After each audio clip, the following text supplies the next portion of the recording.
व्यक्ति पुराने ज़माने में संन्यास लेता था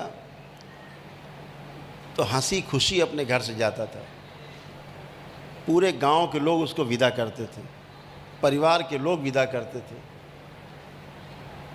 अपने कर्तव्यों को पूरा करके परिवार के फिर वो संन्यास्त होता था। तो हंसी खुशी में जो जाता है साधना के लिए वही सफल होता है। अगर रोग हैं, शोक हैं तो सफल नहीं होता।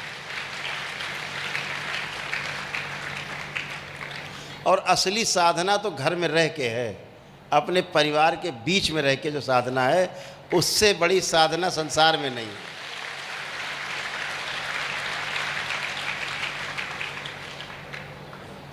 जो बगिया आपकी फूलों की महक रही है परिवार के रूप में,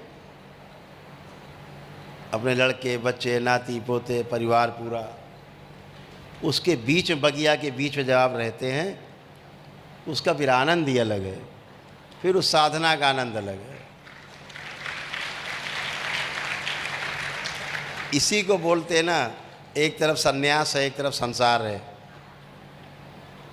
साथ साथ है, संतुलन है उसका। तो परिवार के साथ रह करके हम जब चलते हैं तो उसका बहुत आनंद है। अगली पीढ़ी को संदेश मिलता है। आप जंगल चले गए, आपकी पीढ़ी अगली जान ही नहीं पाएगी दादा क्या करते थे, क्या किया। जब घर में रह करके आप जो भी करते हैं वही आचरण आपके आगे आने वाली पीढ़ी में अपने आप चला जाता है। तो इसका सबसे पहला लाभ हमारे परिवार को मिलता है। हर परिवार को ऐसा लाभ मिलता है तो वो एक समाज बनता है। तो पूरा समाज ही गृहस्थ होने के साथ साथ सन्यासी भी होता है, तो वो समाज बहुत सुंदर होता है। इस बात की हमेशा ध्यान रखना है कि हमारा परिवार सबसे बड़ी हमारी निधि है। क्यों भाग जाते थे पता है लोग, घर छोड़ के जंगल क्यों भाग जाते थे? धीरे धीरे घर में लोग साधना करते रहते थे, धीरे धीरे सामने वाले की बातें भी सुनाई देने लगती हैं, धीरे धीरे कुछ दिखने भी लगता है।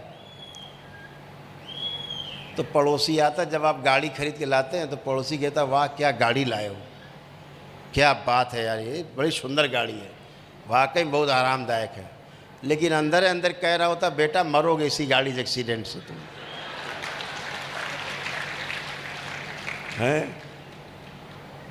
जब बढ़िया हार पहन के पत्नी सामने आती है, बड़ा तारीफ़ करती पड़ोस से महिलाएं आके, अरे कितना सुंदर बनवाया है, बहुत सुंदर है, तो इतना सुंदर देखा है नहीं हमने। और अंदर चल रहा होता है कि तुम्हारा गला कटेगा किसी दिन अगर बाहर निकली पहल के। तो सन्यासी से सुनता रहता तो देखता यार ऊपर तो कुछ और बातें कर रहा है, अंदर इसके कुछ और चल रहा है। तो घर छोड़ के भाग जाते थे, लगता था कैसा संसार है ये, अंदर कुछ बाहर कुछ। इसलिए लोग भाग जाते थे ज़्यादातर जंगल दुखी होके। लेकिन ऐसे दुखी होकर भागने वाले कभी सन्यासी नहीं हो पाए पूरे, कभी समझ नहीं पाए कुछ, कभी पूर्ण नहीं हो पाए। दुख में नहीं, हमें सारे सुखों के साथ अपने परिवार के साथ तंत्र यही सीख देता है। ध्यान रखो, जो वस्तु मेरे पास है, जो कुछ भी है मेरे पास, उसके साथ रह करके बिना विरोध किए उसका, और अपने मार्ग पर हम बढ़ते जाएं, तंत्र यही सीख देता है। एक आदमी रोज़ खड़े होकर आपको चौराहे पे गाली देता है। अब आप सोचो इसको कैसे पहले हम हटाएं रास्ते से, तब हम जी पाएंगे। तंत्र ये नहीं कहता है, तंत्र कहता है कि ये देखो कि उसमें क्या समस्या है, उस समस्या के मूल कारण में जाओ, कारण को नष्ट करो।